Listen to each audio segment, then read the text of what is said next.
movies. I am Nick. I'm showing off my Batman t-shirt. Actually, I'll stand up. You can see it a bit better. Whoop.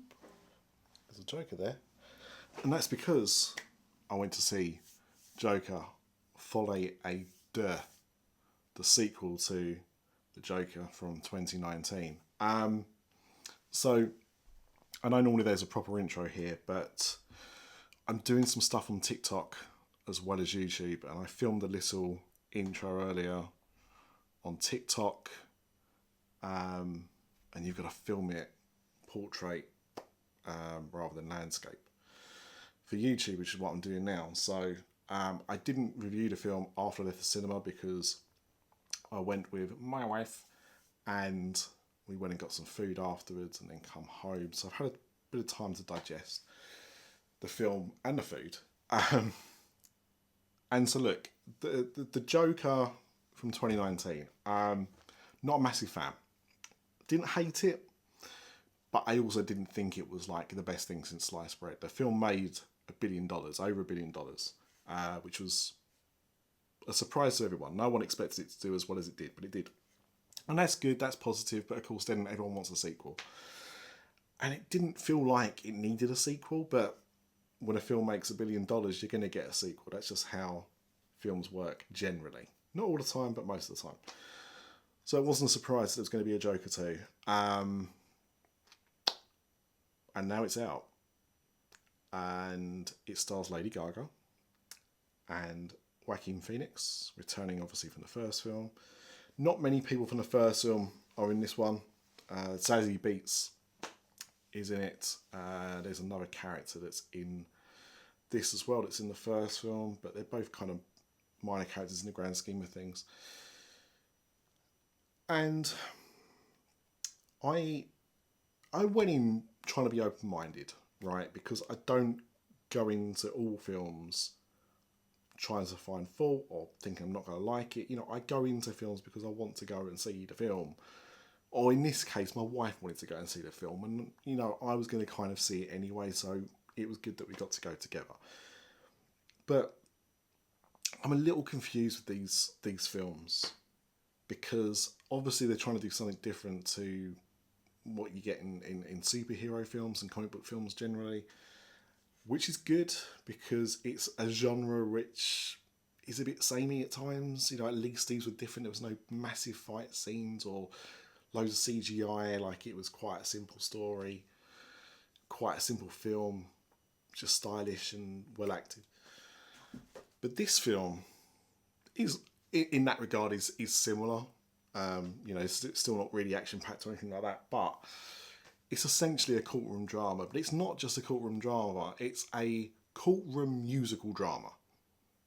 And if that sounds like your bag, you should probably go and see this film. But to me, it didn't. It's not that it didn't sit right. It just didn't succeed in being an interesting film to me. You know, the acting. Let's talk about the acting. You know, Joaquin Phoenix was fantastic in the Joker. He's also good in this. Obviously the role is very similar. The acting is quite similar, but it's turned up a little bit. I would say. You know, and he's obviously enjoying himself, or appears to be enjoying himself in this. Lady Gaga, I really liked in A Star Is Born. I thought she was great in that film. I didn't think she was particularly good in this film. She's not awful, but I think she doesn't get enough to work with.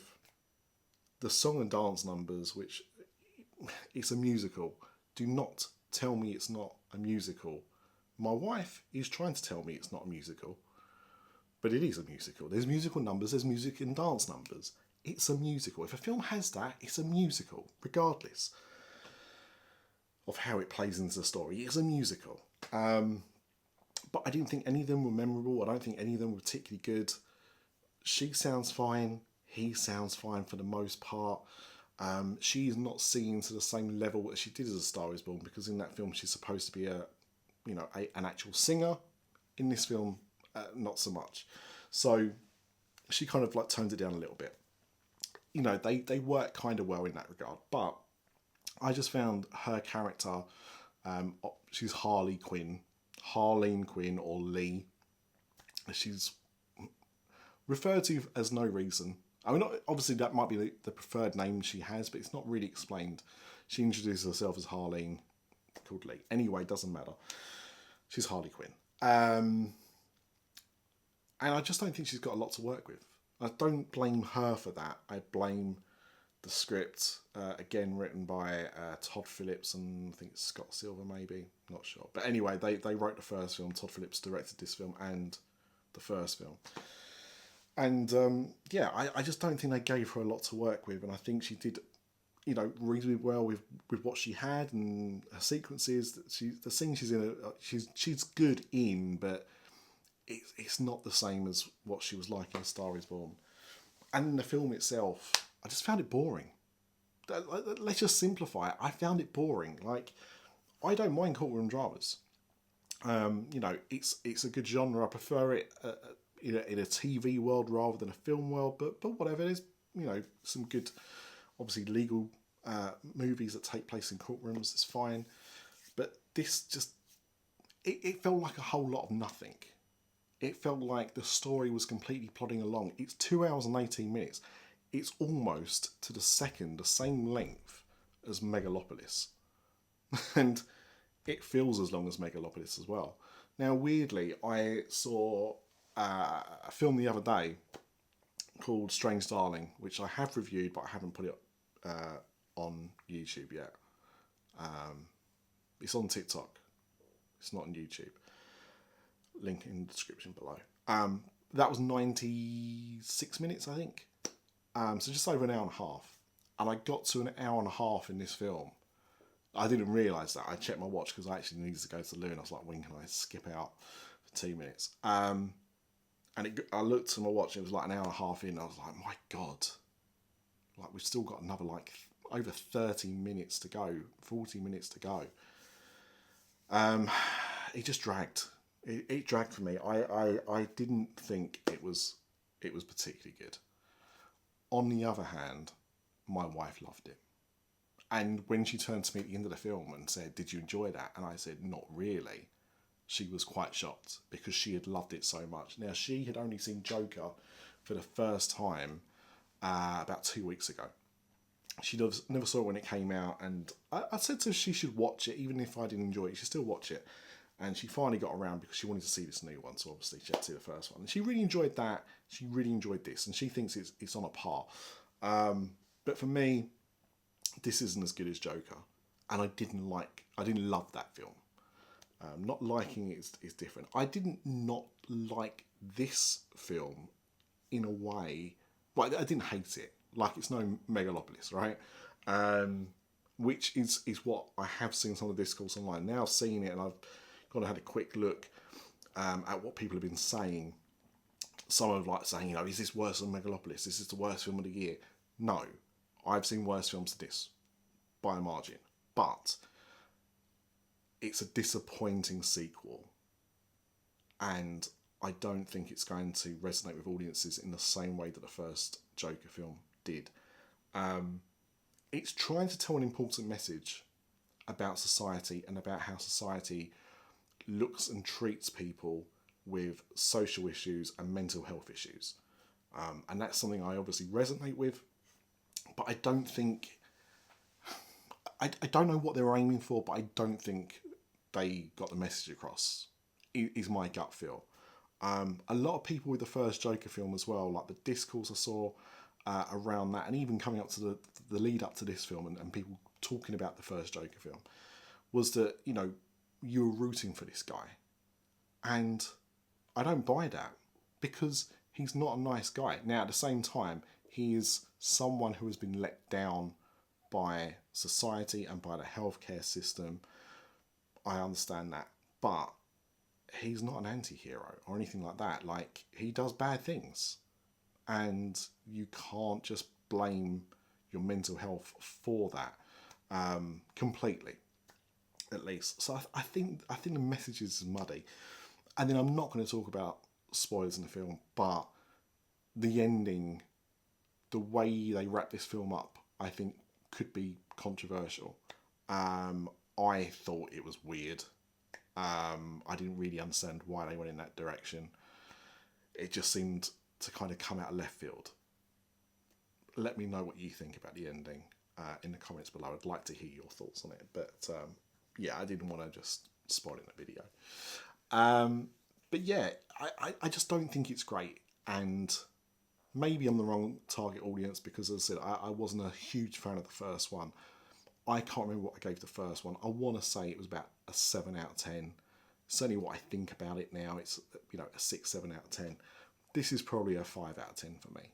Like, it was okay.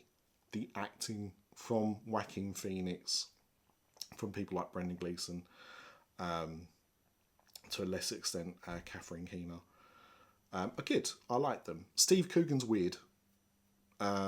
He can be funny in these kind of films. Like when he's in an American film and he's playing an American character, I think sometimes it can kind of go a little bit Alan Partridgey, but looking like himself and sounding like false American. His American accent's not terrible, but it always sounds the same, and it always sounds just a little bit off to me. Maybe it's because I know him so well from, you know, being British and, you know, all these roles over here where he is somebody English, but I'm never convinced of his American accent. It's a shame. But yeah, so for me, this is a 5 out of 10 film. I think if you've seen the first Joker and you liked it at least a little bit, you should see this film to see how it makes you feel. But I don't think it's going to be as successful as the first film. The first film made well over $1 billion, like I said. This film is not going to make $1 billion. It's just not going to happen. I'm calling that right now. And I just don't think, in general, this film is as good. I think the messaging is muddy. I think the plot is too plodding. It's too basic. It drags. It doesn't really kind of develop. It just kind of plods along, and there's nothing really to it. There's no like hidden layers for me. What they're trying to get across is quite front and centre, and you're even going to buy what they're selling or you're not. I wasn't buying it. I just don't think it was executed very well. The song and dance numbers aren't great. It's a musical. I don't care what anyone says. And if the song and dance numbers aren't great, that's not good for a musical. I just found the whole thing just quite frustrating, and I don't know. I wasn't expecting amazing things, but I was expecting better than what we got. It's a disappointment, certainly. With you know, Lady Gaga, who has proven herself to, you know, before to be, you know, a decent hand in films. You know, I don't think this was a great performance from her. And I don't blame her. I still think she's great. I just don't think she got her dues in this film. It's just undercooked and underbaked, and it feels like the care wasn't there. It almost feels like it was a contractual obligation, which I'm sure it wasn't, but do you know what I mean? It just feels like, yeah, let's just do this and you know, get it done. And that's what it feels like to me. Maybe I'm wrong. Maybe it was more of a passion thing, but I just don't think it's as good as the first one. That's it. So yeah, 5 out of 10. Let me know your thoughts in the comments below. I would love to hear from people's opinions of this film, because I do think it's going to be divisive. I've seen already online, some people really like it. Most people really don't like it. It's very interesting. I haven't read too much into it just yet, but I'm going to go and do that now.